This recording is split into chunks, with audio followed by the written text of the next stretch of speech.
Savez-vous comment être systématiquement heureux? Je n'avais pas de réponse à cette question pour des années, mais maintenant je l'ai et je voudrais la partager avec vous.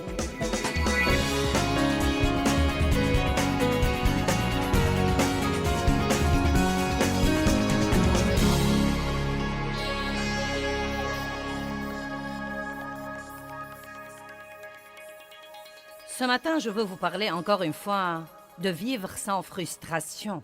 Et je crois vraiment que l'essentiel se réduit à une question. Que voulons-nous sinon être heureux? Amen? N'est-ce pas vraiment ce que vous voulez?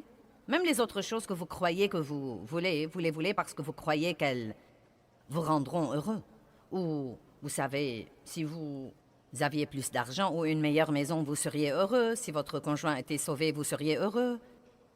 Si vous étiez marié ou si vous n'étiez pas marié, vous seriez heureux. Et donc, toutes les choses que nous croyons que nous voulons. L'essentiel de ce que nous voulons tous est que nous voulons nous lever et être vraiment heureux. Et jouir du jour et ne pas être malheureux et ne pas être frustré.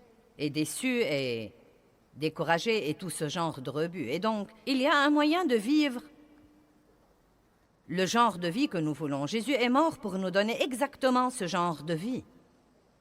Dans Jean chapitre 10, verset 10, il dit « Le voleur ne vient que pour voler, tuer et détruire, mais je suis venu afin que vous ayez la vie et que vous en jouissiez et que vous l'ayez abondamment, complètement, jusqu'au débordement. » Nous devons apprendre à abandonner et à jouir de la vie que nous avons. Maintenant, j'ai fini la session la nuit dernière en encourageant les gens à prendre la décision d'aimer leur vie, d'arrêter de vouloir la vie de quelqu'un d'autre et d'aimer leur vie. Et donc, comme je vous parle ce matin d'abandonner, de vous décharger de vos soucis, de ne pas essayer de diriger votre vie, d'entrer dans le repos de Dieu, quelle que soit la terminologie dont vous voulez l'appeler, d'abandonner et d'apprendre à jouir de la vie. Je veux que vous appreniez à jouir de votre vie. Tant que vous n'accepterez pas votre vie et que vous n'arrêterez de vouloir la vie de quelqu'un d'autre, vous ne pourrez jamais jouir de votre vie. Et croyez-moi, ce n'est pas mieux ailleurs. Quel que soit ce que vous regardez et que vous croyez que vous le voulez, il va y avoir des défis qui viennent avec lui aussi. Mais allons à Jean chapitre 15. Nous allons étudier ensemble les merveilleuses choses que Jésus dit sur la manière dont nous pourrons finalement jouir de la vie. Nous allons regarder d'abord Jean 15, verset 11. C'est en fait... Ensuite, nous allons revenir au verset 1, mais... Jésus nous dit « Je vous ai dit ces choses pour que ma joie soit en vous et pour que votre joie soit complète et parfaite et abondante et débordante. » Que tout le monde dise « Jésus veut que je sois vraiment heureux. » Vous voyez, non pas un petit peu, mais vraiment heureux. Non, mais il dit « Je suis venu afin que vous ayez la vie et que vous l'ayez abondamment. » Cela veut dire le débordement. Plus que ce dont vous avez besoin pour vous débrouiller. Il dit « Je vous ai dit ces choses. » Et nous allons revenir dans une minute et découvrir quelles sont ces choses qu'il nous a dites. Pourquoi nous dit-il ce qu'il nous dit? Afin que ma joie soit en vous et que votre joie soit complète et parfaite et débordante. Je crois que si nous avons assez de joie, elle jaillira de nous et atteindra quelqu'un d'autre. Et ensuite, quelqu'un d'autre voudrait avoir ce que nous avons. Croyez-vous vraiment qu'un chrétien triste, un chrétien fâché, un chrétien déprimé, un chrétien découragé, un chrétien frustré ou un chrétien exaspéré sera un bon témoin pour inviter les gens à venir au royaume? Bien sûr que non. Nous devons incarner ce que veut le monde. Ils veulent être heureux. Ils veulent avoir la paix. Ils veulent se lever et ce n'est vraiment pas les choses qu'ils veulent. Ce qu'ils veulent vraiment, c'est d'être heureux.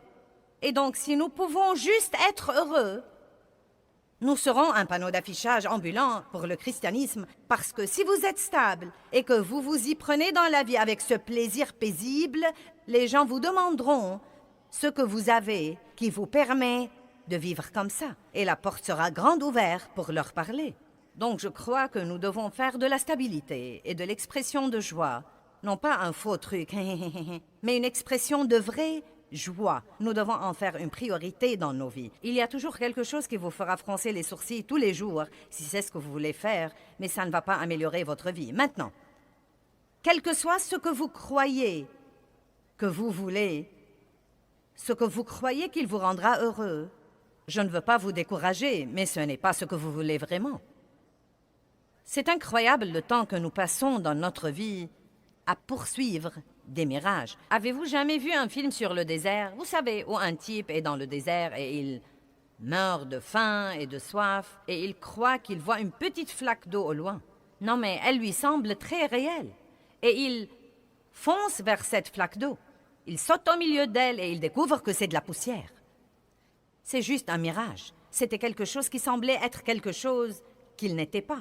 Eh bien, je crois que beaucoup de choses que Satan nous fait miroiter ne sont que des mirages pour les personnes affamées et assoiffées. Et il nous amène à poursuivre tout le temps ces choses qui s'avèrent n'être rien, plutôt que de poursuivre la seule chose dont dit la Bible, qu'elle répond réellement à tous nos besoins.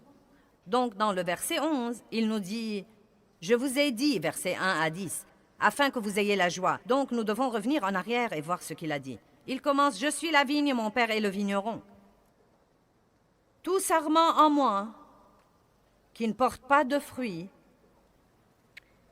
ou qui arrête de porter du fruit, il le coupe, le taille, l'enlève et il nettoie et émonde à plusieurs reprises tout sarment qui continue à porter du fruit, afin qu'il porte davantage de fruits plus riches et plus excellents. Il est donc évident que Dieu veut que nous soyons des gens qui portent du fruit. Il veut que nous portions non seulement un quelconque fruit, mais il veut que nous portions du fruit excellent. Et j'aime ce verset parce qu'il dit que vous serez émondés si vous ne portez pas de fruits. Et si vous portez du fruit, vous serez émondés pour porter un meilleur fruit. Donc j'ai compris que vous êtes émondés si vous portez ou si vous ne portez pas. Donc vous feriez aussi bien de laisser Dieu faire à son idée. Amen. Et l'émondage n'est pas une chose agréable. J'aurais dû avoir mes cisailles ici pour que vous compreniez, mais cela veut dire couper les parties mortes et inutiles. Et donc Dieu travaille toujours dans nos vies. Il coupe les trucs morts et inutiles qui nous vident complètement de la vraie vie. Si vous voulez un jour émonder un arbre, vous coupez les trucs qui sont morts, ou bien vous coupez les trucs qui sont fanés ou flétris, ou bien vous coupez les trucs inutiles, et parfois ces trucs inutiles sont des trucs mignons. Je me rappelle un arbre que nous avions dans notre jardin et qui était ravissant. Mais chaque année, nous avions au bas du tronc de cet arbre toutes ces petites choses qui poussaient et qui ressemblaient à de petits arbres. Et elles étaient très mignonnes. Elles étaient très mignonnes, de petites branches mignonnes qui sortaient du tronc de l'arbre. Mais quand quelqu'un venait émonder nos arbres, il coupait toujours ces petites choses mignonnes parce qu'ils étaient en réalité des branches parasites. Elles ne servaient vraiment à rien. Elles étaient juste là, elles étaient mignonnes et elles vidaient l'arbre de sa vie et empêchaient les vraies branches d'avoir tout ce dont elles avaient besoin. Et donc certains d'entre vous ont quelques branches parasites qui traînent dans votre vie et qui vous vident continuellement de la vie. Et si vous le lui permettez, Jésus viendra émonder ces trucs. C'est tous ces trucs que vous essayez de faire qui ne vous avancent en rien et ne vous servent à rien, ou ces choses que vous croyez que vous devez avoir pour être heureux, et vous êtes frustré parce que Dieu ne vous les donne pas, et vous réprimandez le diable car vous savez qu'il vous entrave. Et la vérité est que Dieu ne vous donne pas ce que vous demandez, parce qu'il sait déjà que ce n'est pas ce que vous voulez, et vous êtes le seul à ne pas le savoir. Vous devez donc vous fier à Dieu qui fera pour vous ce qu'il y a de mieux. Allez, que quelqu'un loue Dieu.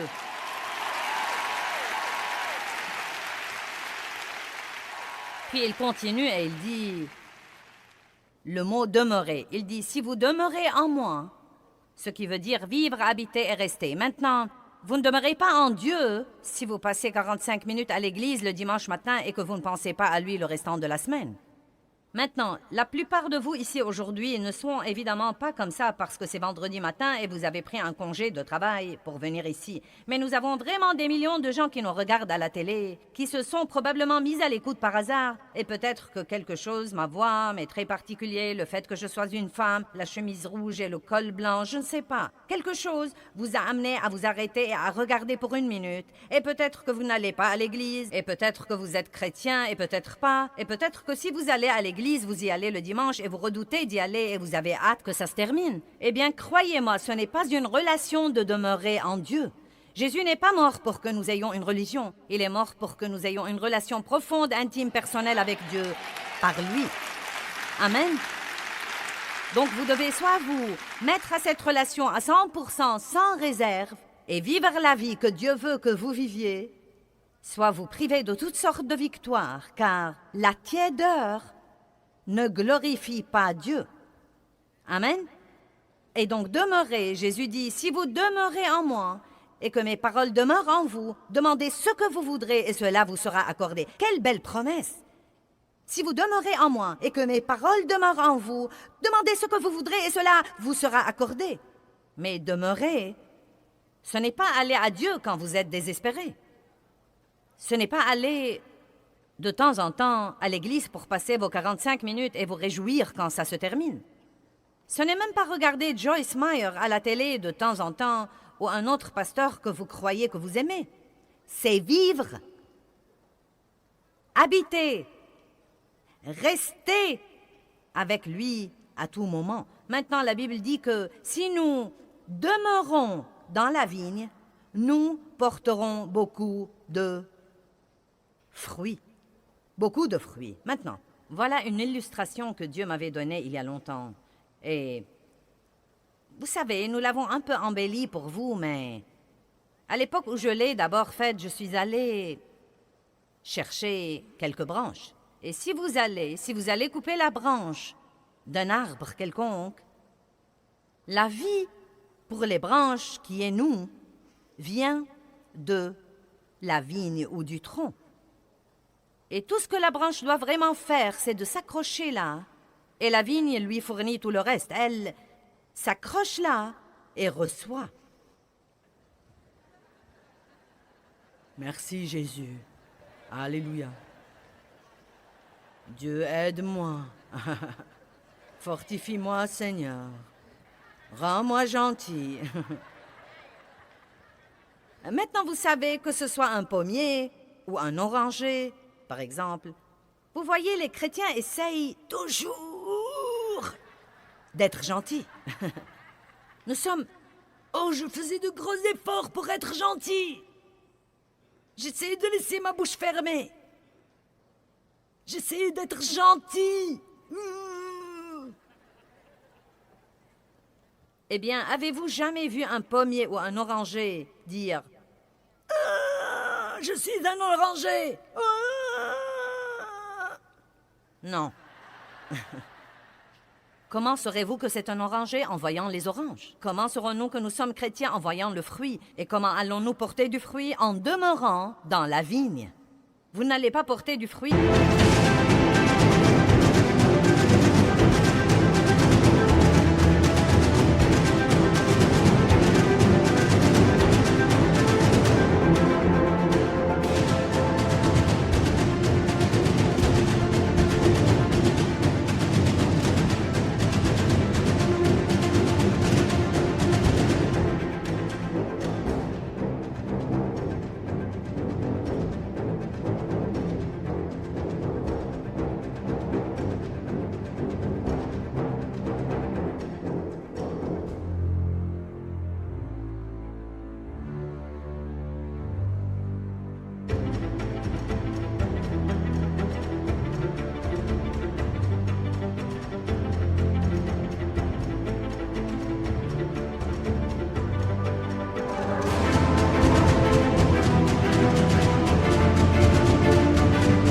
En luttant et en étant frustré et en essayant de faire que ça se produise. Vous avez besoin de plus de temps dans la parole, plus de temps dans la communion, plus de temps dans l'adoration, plus de temps de s'accrocher à la vigne, d'aimer Dieu, d'adorer Dieu. Vous devez venir comme un petit enfant tous les jours et dire « Tu sais quoi, Seigneur? Je ne peux rien faire sans toi. Et si je veux aller dans le monde aujourd'hui et être gentil, j'ai besoin d'un téléchargement de toi. » Eh bien, que faisons-nous? Nous avons 3 bons jours et ensuite nous croyons que nous n'avons plus besoin de Dieu. Donc, tout est cool, c'est du gâteau. J'ai mis le doigt dessus, je l'ai fait souligner dans ma Bible, coloré en 3 couleurs, des étoiles et des rayures tout autour. Très bien, je connais ce verset. Vous ne croyez donc pas que vous devez passer du temps avec Dieu? Eh bien, chaque jour où la branche est loin de la vigne, vous savez, le premier jour, ça va, pas de problème. Vous avez bonne mine. Ouh! Le 2e jour, personne ne peut dire vous avez toujours bonne mine. Le 3e jour, vous êtes un peu fané ici, mais... Vous savez, ce n'est toujours pas trop mauvais. Ensuite, nous devenons un peu croquants sur les bords. Vous voyez? Vous savez, un peu croquant. Mince alors. Le 5e jour, il n'y a qu'un petit truc vert là. Tout le reste s'est dégradé et il n'y a plus qu'une petite chose que nous pouvons faire. Et le 6e jour, vous êtes un vrai gâchis. Eh bien, vous savez quoi? C'est comme ça que j'ai vécu pendant des années et des années et des années jusqu'à ce que j'ai finalement compris que si je veux rester comme ça et porter du fruit avec facilité, je dois rester dans la vigne. Je dois passer un temps avec Dieu, avoir la force dont j'ai besoin pour être ce qu'il veut que je sois, pour faire ce qu'il veut que je fasse, et ensuite je vais être une petite heureuse campeuse. Vous pouvez venir prendre ceci. Merci beaucoup. Êtes-vous venu ce matin avec quelqu'un qui est croquant sur les bords?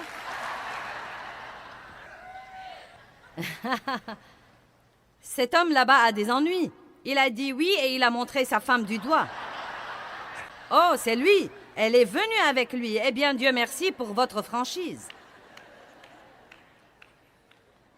Mais si vous demeurez en lui, vous porterez beaucoup de fruits.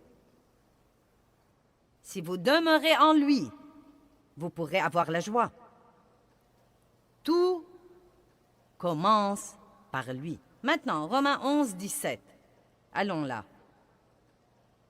Peut-être que vous devez abandonner certaines de ces petites branches parasites dans votre vie qui vous volent votre temps, qui vous empêchent d'avoir le temps que vous devez passer avec Dieu. Amen. Qui peut penser à quelque chose en ce moment dont vous pouvez dire « Oui, c'est une branche parasite dans ma vie ». Romains 11, 17 nous dit quelque chose sur un petit processus qui s'appelle la greffe.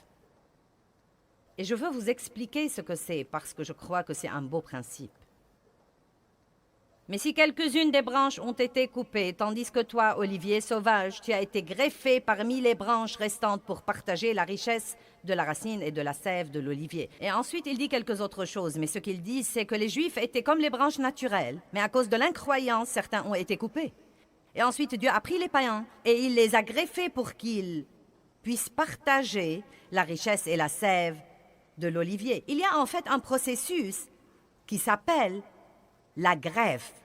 Et si vous êtes des botanistes, je crois que ce sont les gens qui s'occupent des arbres et des plantes. Vous comprendrez ça, mais je n'avais pas la moindre idée de ce que c'était. Donc quand je l'ai étudié, c'était passionnant pour moi, car si vous avez une plante qui meurt, et c'est le cas de la plupart des gens, fanée et mourante et à peine survivante de jour en jour, vous pouvez en fait aller à une plante saine et vous pouvez faire une entaille dans cette plante. Vous devez faire une entaille ou une ouverture dans la vigne ou le tronc et vous pouvez insérer cette petite partie morte ou cette partie presque morte et la rafistoler et lui donner un bon système de support. Et si elle reste là, la vie de la vigne sera injectée dans cette branche malade et dans quelque temps, elle sera saine et rétablie. Maintenant, la raison pour laquelle j'étais excitée est que la Bible dit dans Ésaïe 53 que Jésus a été blessé pour nos péchés. Quand Jésus est mort sur cette croix et qu'il était blessé et qu'il saignait, cela a ouvert un endroit dans sa vie pour que nous soyons greffés. Et ce que nous devons faire ensuite, c'est de demeurer là et de recevoir la vie qu'il a à nous donner et qui nous ramènera à la guérison. N'est-ce pas merveilleux? Allez, louez Dieu.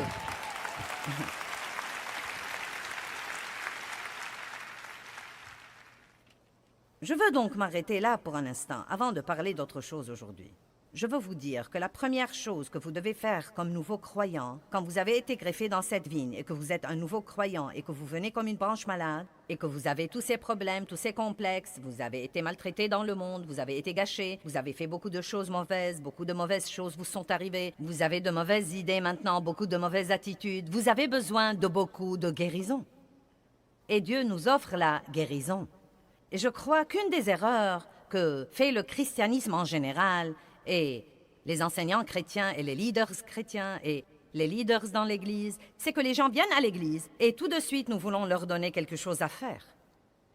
Nous voulons leur donner toutes ces directives et cette réglementation sur la manière dont ils devraient se corriger, et nous croyons qu'il est important de les brancher quelque part et leur faire participer au service. Et croyez-moi, je comprends tout ça et je crois qu'il y a un lieu de le faire, mais je vais vous dire ce qui manque beaucoup de fois. Les gens ne prennent jamais le temps dont ils ont besoin pour la guérison dans leur vie. Et ensuite, nous nous retrouvons à l'église avec un tas de guérisseurs blessés, une bande de gens qui vont ça et là et essayent d'aider les autres, mais qui n'ont jamais pris le temps de s'aider eux-mêmes.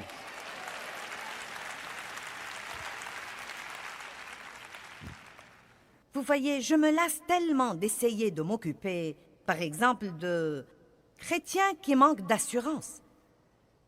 Essayez de travailler avec des gens dans le monde des chrétiens qui sont susceptibles et facilement offensés et blessés à tout bout de champ, et si vous faites un petit commentaire qui les blesse et qui ne leur plaît pas, ils se fâchent pour 3 ou 4 semaines. Vous savez quoi? Vous savez, c'est le résultat de quoi? C'est le résultat de quelqu'un qui n'a jamais pris le temps d'être guéri lui-même de l'intérieur, et maintenant il est dans le corps de Christ et il essaye de fonctionner et d'avoir un ministère et de faire ceci et cela. Et il devient vraiment un problème parce que il n'a jamais pris le temps de décharger ses propres problèmes. Et je vais juste vous dire que si vous luttez, ce que vous devez peut-être faire, c'est de prendre une année de congé de tout ce que vous croyez que vous devez faire, et vous devez juste vous accrocher à la vigne. Vous devez juste dire « je vais prendre une année pour m'accrocher ». Et les gens n'aiment pas que vous leur dites ça parce que ça leur fait croire que vous ne faites rien. Mais dites juste « tout ce que je fais fait empirer ma situation de toute façon, et donc excusez-moi, je vais prendre une année pour m'accrocher à la vigne, parce que je n'ai rien à donner avant de me guérir et de me rétablir de l'intérieur. » Amen. Le tout premier public, et je veux dire par public que j'ai donné des études de Bible à la maison pour quelques années, mais le tout premier message public dans ma vie que j'ai donné en chair, j'étais toute excitée. J'avais commencé un ministère de femmes dans une église à laquelle j'avais commencé à aller dans ma ville. Et j'ai senti que ça allait être le commencement de quelque chose que Dieu pourrait vraiment utiliser et de quelque chose de grand. Et j'ai prié pour savoir ce que je devais prêcher dans ce premier enseignement ce jour-là. Et Dieu m'a dit, je veux que tu dises à mon peuple que je les aime. Et le premier livre que j'avais écrit était un livre intitulé « Dites-leur que je les aime ». Quand Dieu m'a dit qu'il voulait que j'aille là pour mon premier grand début public comme étant la femme de l'heure, cela m'a plutôt exaspéré que Dieu veuille que j'aille dire aux gens qu'il les aimait. Je me disais, eh bien, tu sais, c'est une leçon d'école du dimanche. Je ne veux pas juste aller leur dire que tu les aimes. Donne-moi quelque chose de substantiel.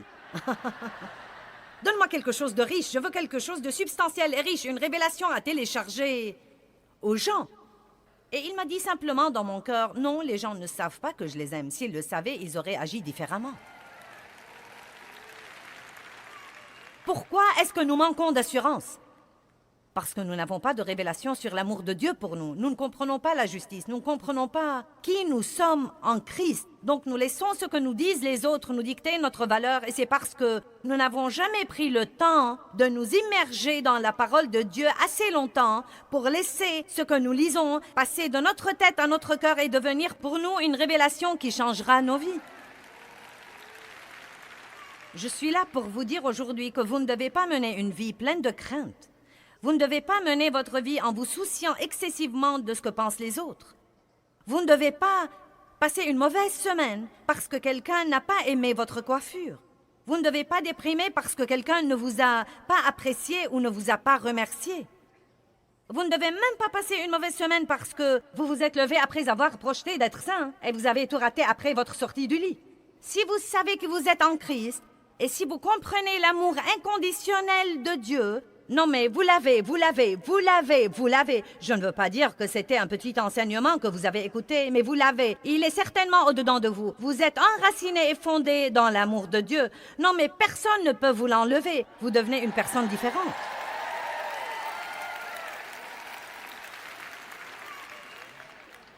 Je croyais que je savais ce qu'était l'amour de Dieu, mais je ne le savais pas. Et donc, toute cette première année de mon ministère, j'ai consacré mon temps d'études personnelles privées à l'étude de l'amour de Dieu pour moi.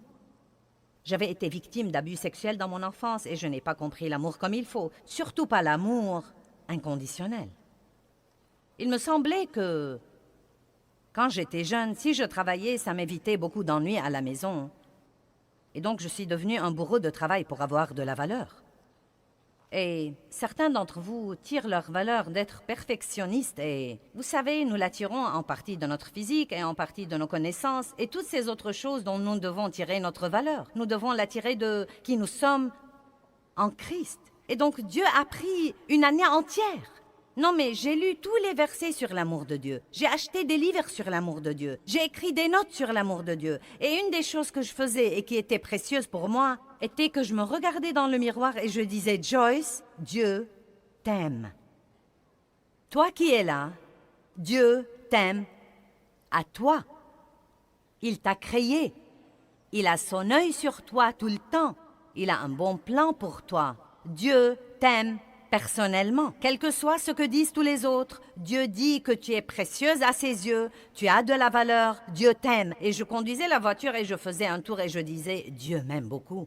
Dieu m'aime à moi. Et vous savez, pour longtemps, c'était uniquement Dieu m'aime, Dieu m'aime, Dieu m'aime. Mais croyez-moi, un jour, ceci est passé de ma tête à mon cœur et j'ai dit, Dieu m'aime beaucoup, Dieu m'aime à moi, à moi.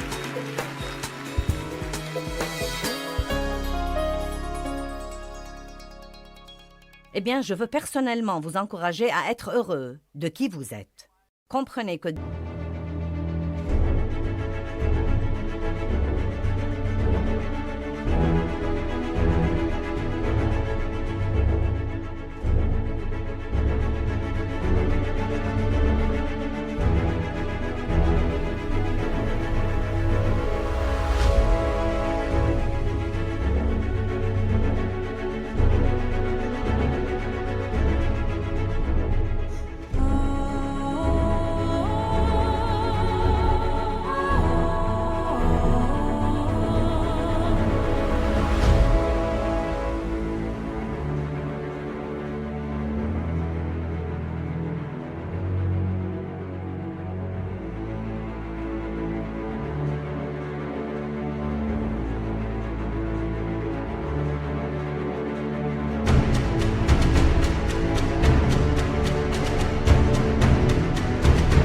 Dieu a fait de vous quelqu'un de spécial et célébrez-vous.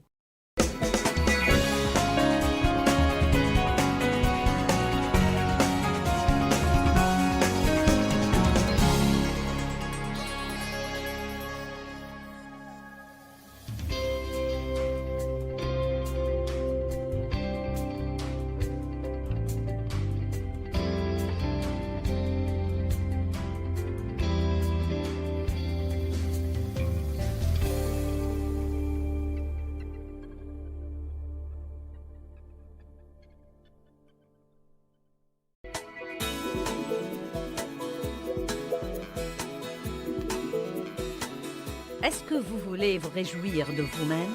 Arrêtez de comparer et de rivaliser et restez avec moi aujourd'hui et apprenez comment faire ça.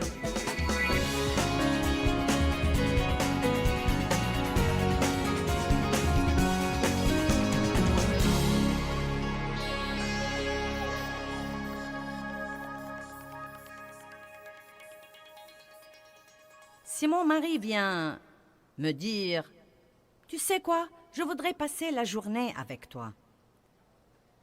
Eh bien, que veux-tu faire? Oh, peu importe, je voudrais juste passer la journée avec toi. Vous savez, il ne s'agit pas tant de ce que nous ferions ensemble que du fait qu'il voulait vraiment être avec moi. Et je crois que nous nous laissons entraîner par le truc. Dieu, que veux-tu que je fasse? Que veux-tu que je fasse? Que veux-tu que je fasse? Je dois lire mes 6 chapitres et prier pour 1 heure et parler en langue et faire ceci et faire mes confessions et faire quelque chose d'autre et dip, dip, dip, dip, dip, dip. Et je ne crois pas que tout cela impressionne Dieu. Je crois que nous devons juste être là et nous allons parfois lire et parfois prier et parfois chanter et nous allons parfois rire et parfois pleurer et j'ai beaucoup pleuré en ces temps-là. Mais écoutez, croyez-moi, si vous prenez une partie de votre temps et que vous la consacrez pour être avec Dieu, être avec Dieu, et si vous prenez délibérément le temps pendant ce temps pour recevoir, très souvent, quand nous entrons dans notre temps avec Dieu, nous essayons de lui donner. Il n'a pas besoin de ce que vous avez, à part votre adoration. Dites-lui donc, Dieu, j'ai besoin de toi. Je reçois le pardon de mes péchés. Beaucoup de fois, nous demandons des trucs et nous ne prenons jamais le temps de les recevoir. Oh Dieu, pardonne-moi s'il te plaît. Dieu, pardonne-moi, pardonne-moi. Pourquoi ne pas prendre le temps pour dire « Je reçois ton pardon. Je reçois ta miséricorde. Je reçois ta grâce et je reçois ta force pour faire tout ce que je dois faire aujourd'hui. Je les reçois de toi. » De toute façon, quoi que vous vouliez comprendre de ça, j'ai senti que Dieu m'a dit de vous dire que vous devez prendre le temps de vous guérir. Vous devez prendre le temps de vous guérir et de vous rétablir. Vous devez recevoir une révélation sur l'amour de Dieu. Vous devez laisser Dieu vous sécuriser quant à qui vous êtes en lui avant d'aller dans le monde et avant d'être en but au tir de nouveau. Amen. Écoutez-moi bien. Saul lançait des projectiles à David. Et les Sauls de ce monde nous lancent toujours des projectiles aujourd'hui. Vous ne pouvez pas vivre dans le monde et ne pas recevoir de projectiles. Vous devez apprendre à être assez fort pour ne pas être dévasté par ce genre de trucs. Amen? Donc, pensez à un patient. Je pensais à quelqu'un qui a eu un accident grave. Et si vous êtes dans le monde depuis quelque temps, cela ressemble plutôt à ça. Vous sentez que vous avez eu un accident grave. Mettons que l'ambulance vienne vous prendre et qu'on vous mette aux soins intensifs. Personne ne s'attend à ce que vous fassiez quoi que ce soit. On veut que vous soyez aussi immobile que possible et on vous accroche toutes sortes imaginables de tuyaux. Et vous êtes juste couché là. Et en fait, plus vous essayez de bouger, plus on va vous dire restez immobile. Si vous essayez de faire quoi que ce soit, on vous dira non, tu devrais te reposer. Je crois parfois que le diable nous crie toujours dans les oreilles « Eh bien, que vas-tu faire? Que vas-tu faire? Que vas-tu faire? Que vas-tu faire ?» Il faut plus de discipline pour ne rien faire pour quelque temps et de prendre le temps de guérir qu'il n'en faut pour entrer dans un autre comité et rester occupé pour une autre année. Si vous allez applaudir, ne vous arrêtez pas à mi-chemin.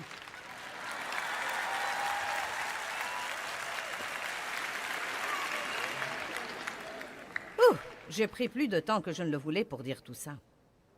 Cela veut-il dire quelque chose à quelqu'un comme quoi vous devez prendre quelque temps pour... Et vous savez, je crois même parfois, et j'ai même trouvé que pour moi parfois, je crois parfois que quelque chose nous blesse vraiment.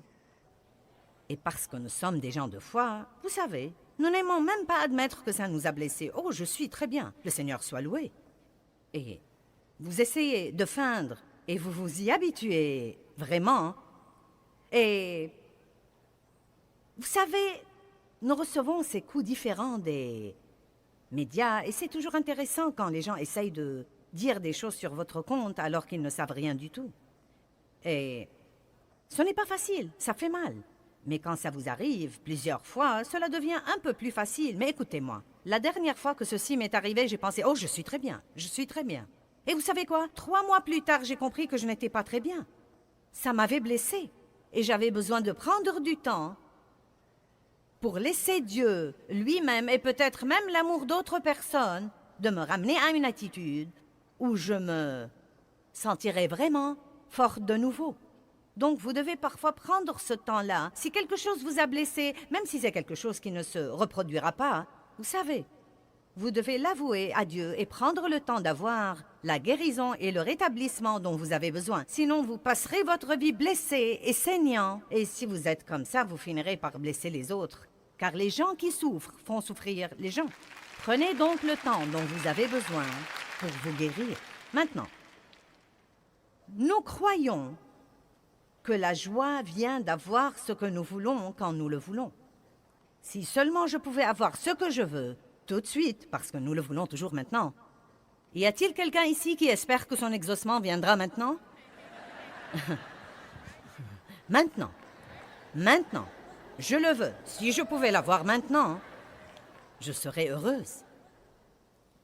Ce qui gêne dans cette théorie est que l'exaucement ne viendra pas maintenant et ne sera même pas exactement ce que nous avons espéré qu'il sera. Et nous devons croire que Dieu a un meilleur plan et une meilleure idée que nous.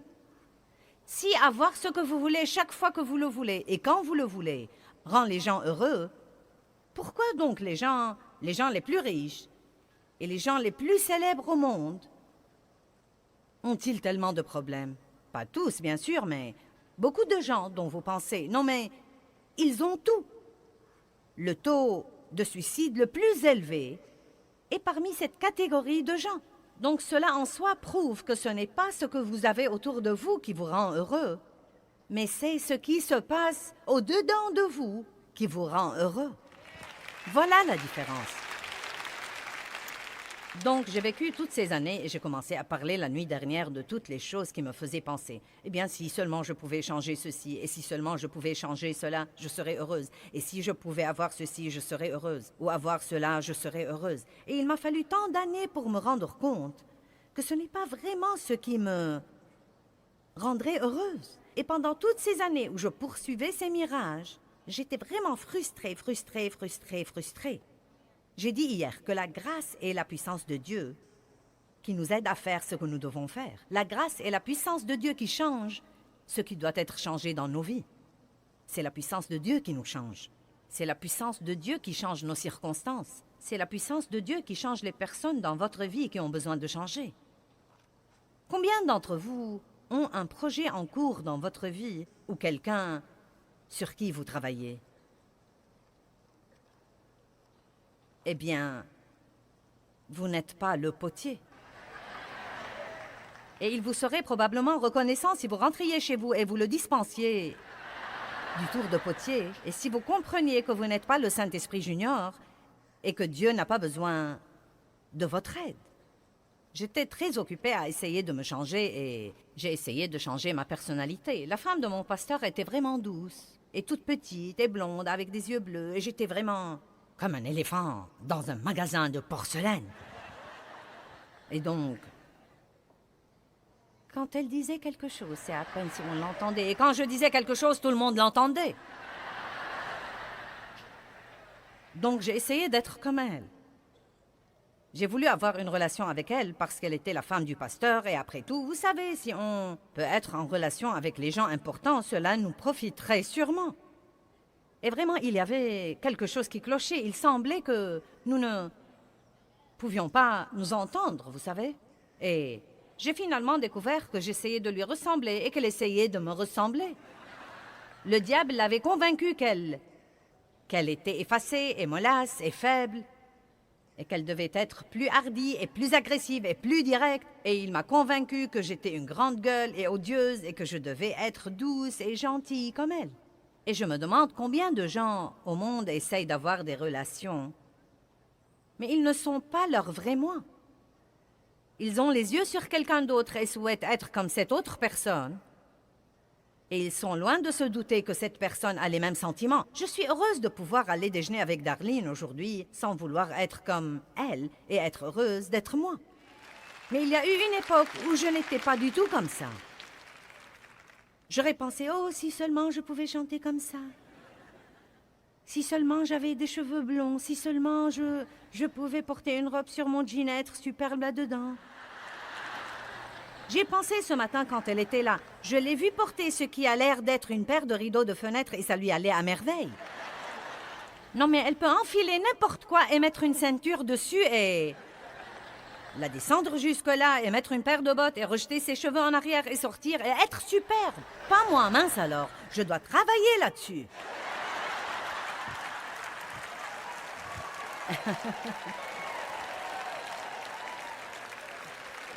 Non, mais il y a vraiment des personnes comme ça. Elles peuvent enfiler de vieux trucs et être superbes, vous savez? Non, mais je dois travailler là-dessus.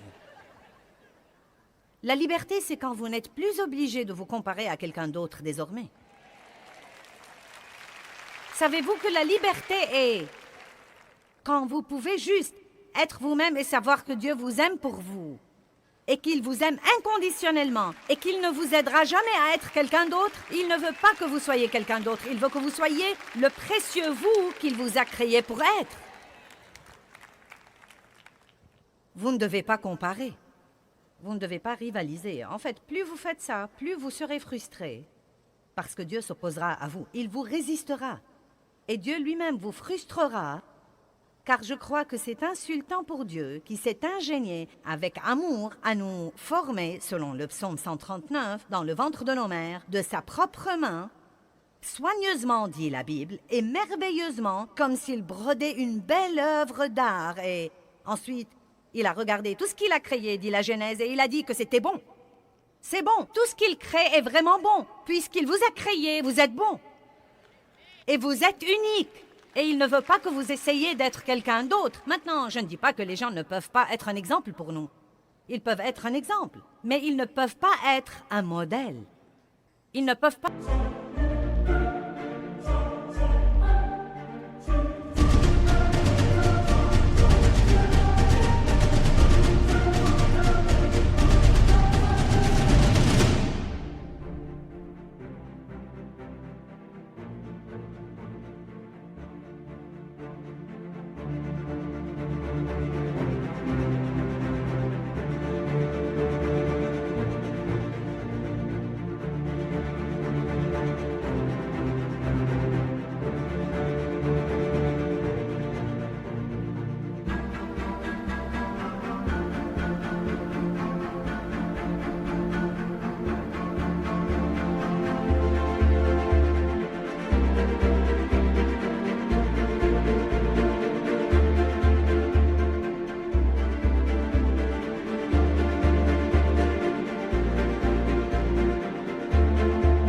être le modèle selon lequel nous vivons et nous croyons que c'est comme ça que nous devons être.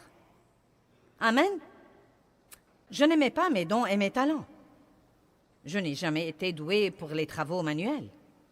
Non, mais vous savez, je ne veux pas vous choquer, mais je suis comme... Je ne m'intéresse pas à la cuisine ou... Vous savez, à rien de tout ça. Vous savez, c'est comme... Non, mais Darlene m'a dit un jour... Est-ce que tu aimes cuisiner quand tu as du temps libre? Je lui ai dit non. Tu te souviens? Mais elle aime ça. Non, mais elle adore ça, vraiment. Non, mais comme...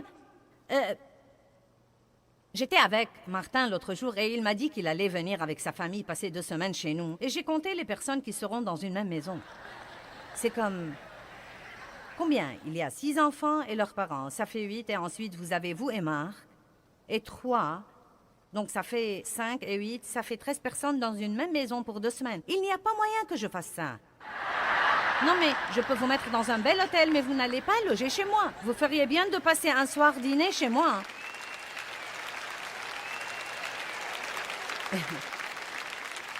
Et puis je ferai commander le repas du restaurant, je ne le cuisinerai pas. Eh bien, elle aime tout ça. Donc la voilà, cette femme dans le ministère...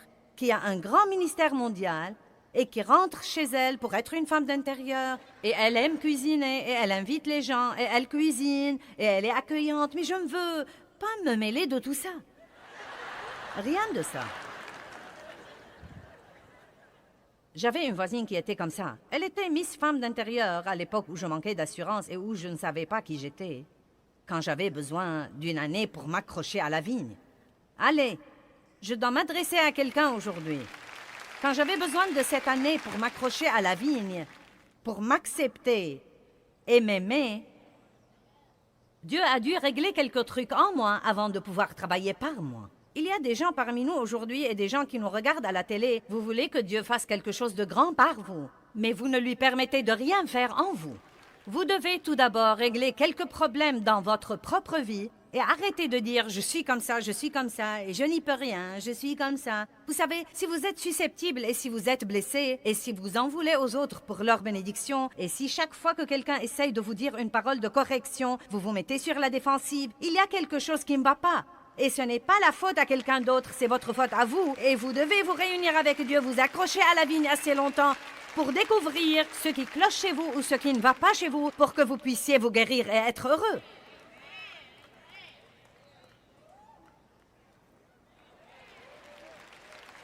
Alléluia. Vous connaissez l'histoire de la culture des tomates et je ne vais pas vous raconter à nouveau tout ça aujourd'hui, mais ma voisine savait tout faire. Elle cuisinait, et cousait, et chantait, et jouait de la guitare. et tondait le gazon. Je ne savais même pas mettre la tondeuse en marche. Et donc, elle m'a persuadée de jardiner et de prendre des leçons de couture pour coudre les vêtements de ma famille parce qu'elle cousait les vêtements de la sienne. Et je détestais cette fichue machine à coudre. Je détestais ce jardin. Je me suis acheté l'équipement de mise en conserve et je le détestais. Nous avons jardiné et cultivé des tomates, j'avais mon équipement de mise en conserve et les tomates mûrissaient. C'était le jour de la cueillette des tomates et j'ai regardé par la fenêtre ce matin-là où nous allons cueillir les tomates et les mettre en conserve et être dans la cuisine, essuyer toute la journée et être malheureuse.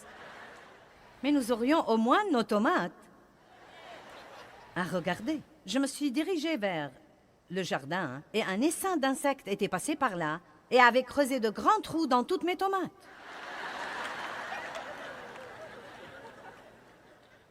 Et je n'ai pas compris parce que j'avais prié sur mes tomates.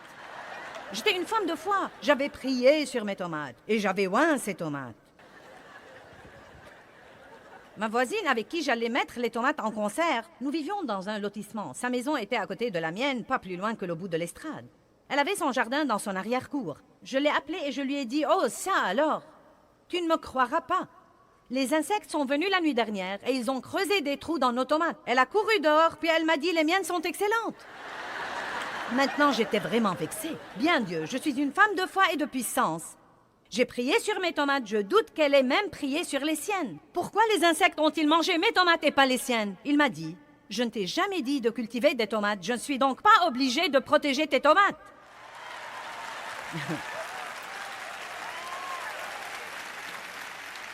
Certains d'entre vous sont vexés car le diable a mangé vos tomates et Dieu ne les a pas protégées parce qu'il ne vous a jamais dit de cultiver des tomates pour commencer. Et si vous êtes intelligent, vous ne devez pas rester dans le royaume des tomates.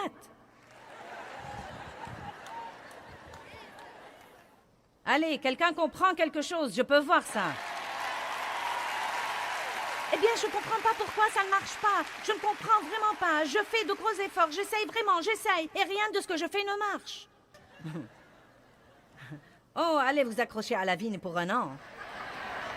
Et arrêtez d'essayer de faire ce que font tous les autres. Quelqu'un passe par l'église et dit qu'on est censé lire toute la Bible tous les ans. Donc maintenant, vous êtes en sueur tous les matins pour lire 8 chapitres de la Bible et pouvoir les cocher sur votre calendrier. Et Dieu ne vous a même pas oint pour ça.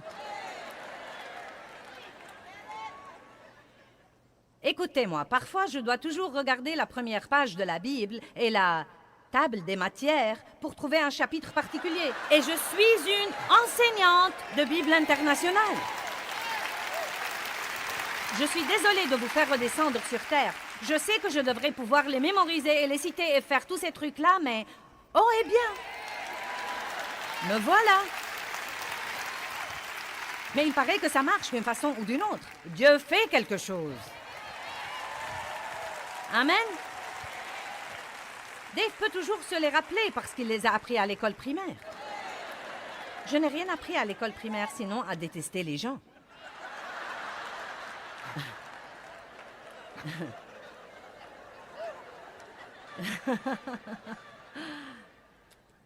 Je n'ai pas eu l'occasion d'être élevée comme tous les autres. Et Dieu choisit les choses faibles et les choses folles du monde pour confondre les sages, et je ne suis pas censée être comme tous les autres.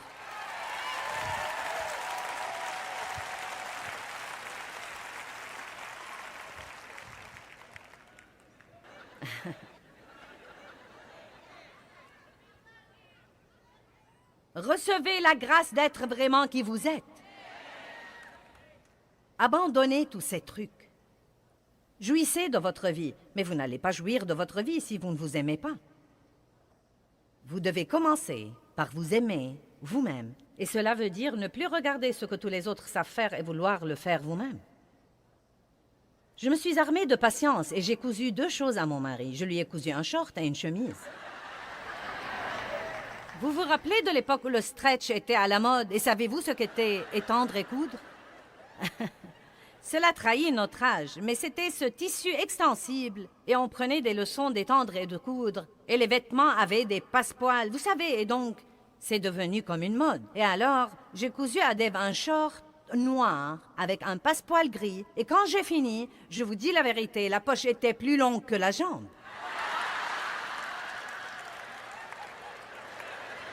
La jambe était jusqu'ici et la poche jusque-là.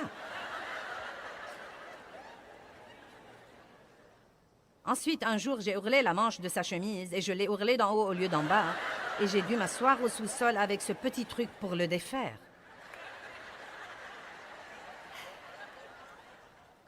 Et ce que je voulais faire était chasser les démons.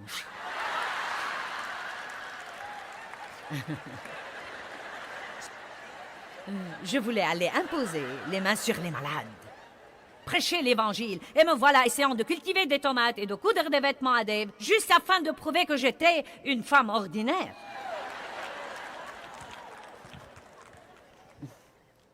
Vous savez quoi, je suis la femme la plus ordinaire qui soit, parce que je suis ce que Dieu veut que je sois, et tout ce que je dois être dans la vie, et ce qu'il veut lui-même que je sois. Ne vous asseyez jamais dans l'assemblée pour regarder quelqu'un sur l'estrade et souhaiter être à sa place. Ne faites jamais ça. Vous insultez Dieu beaucoup quand vous faites ça. Vous devez être satisfait de votre don et de votre personnalité et de ce que Dieu vous a appelé à être. Regardons Jean chapitre 3 pour un instant.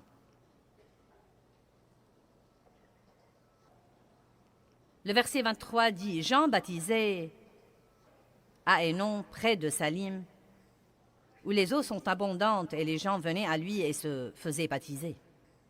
Car Jean n'avait pas encore été mis en prison. » Jean 3, 25. Or, il arriva qu'une discussion concernant la purification opposa un juif à des disciples de Jean. Ils vinrent trouver Jean et lui dirent « Rabbi, celui qui était avec toi au-delà du Jourdain, c'est-à-dire Jésus, celui auquel tu as rendu toi-même témoignage, voici qu'il se met lui aussi à baptiser et tous vont vers lui. » Pouvez-vous voir le but là? L'ennemi travaillait par quelqu'un pour essayer d'exciter la jalousie et la crainte de Jean et lui faire croire que le ministère d'un autre allait devenir plus grand que le sien. Jean, tu étais l'homme. Tout le monde venait à toi. Tu es celui qui baptisait et qui criait « Repentez-vous !» car le royaume des cieux est proche.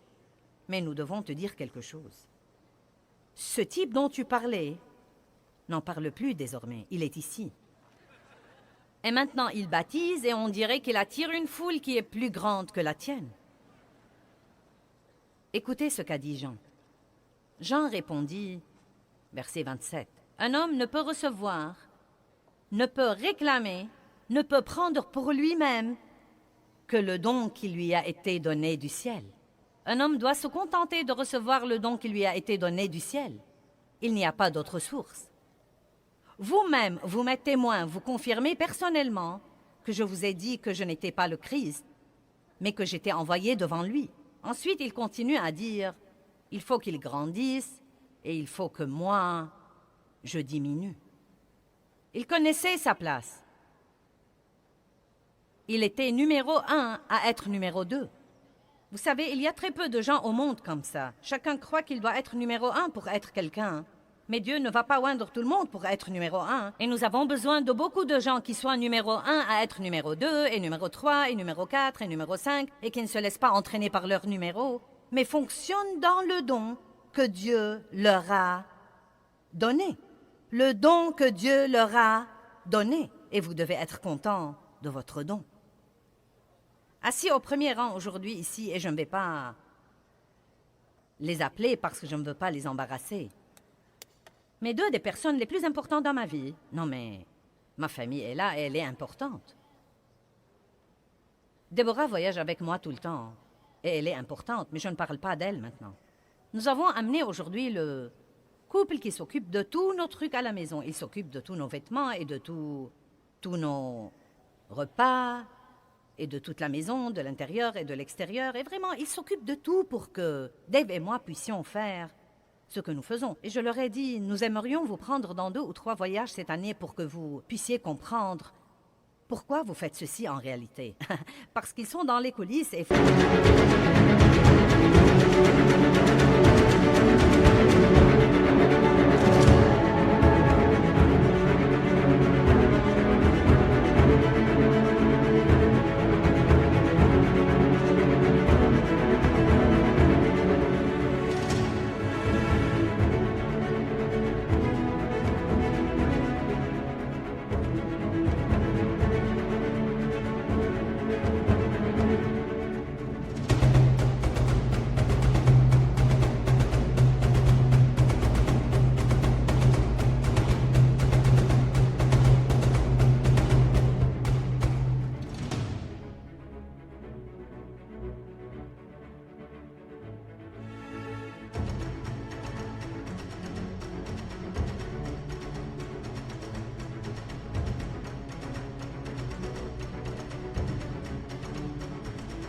sont ce que le monde appellerait de petites choses.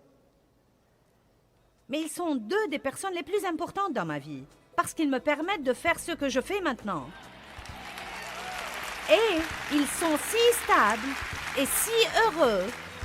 J'aime ça, car ils viennent tous les jours et sont toujours d'humeur égale.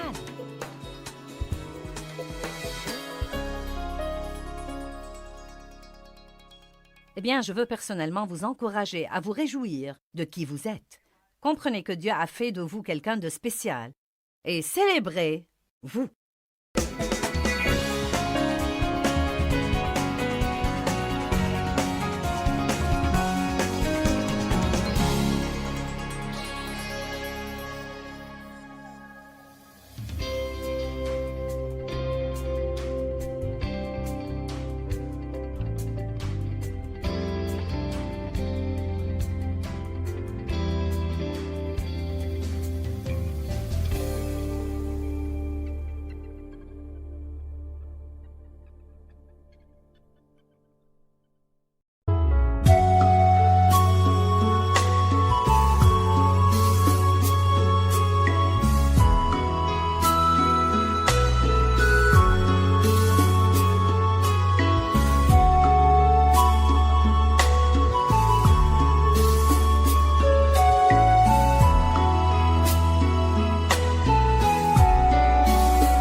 khắp phương trời vẫn nhớ tới quê hương.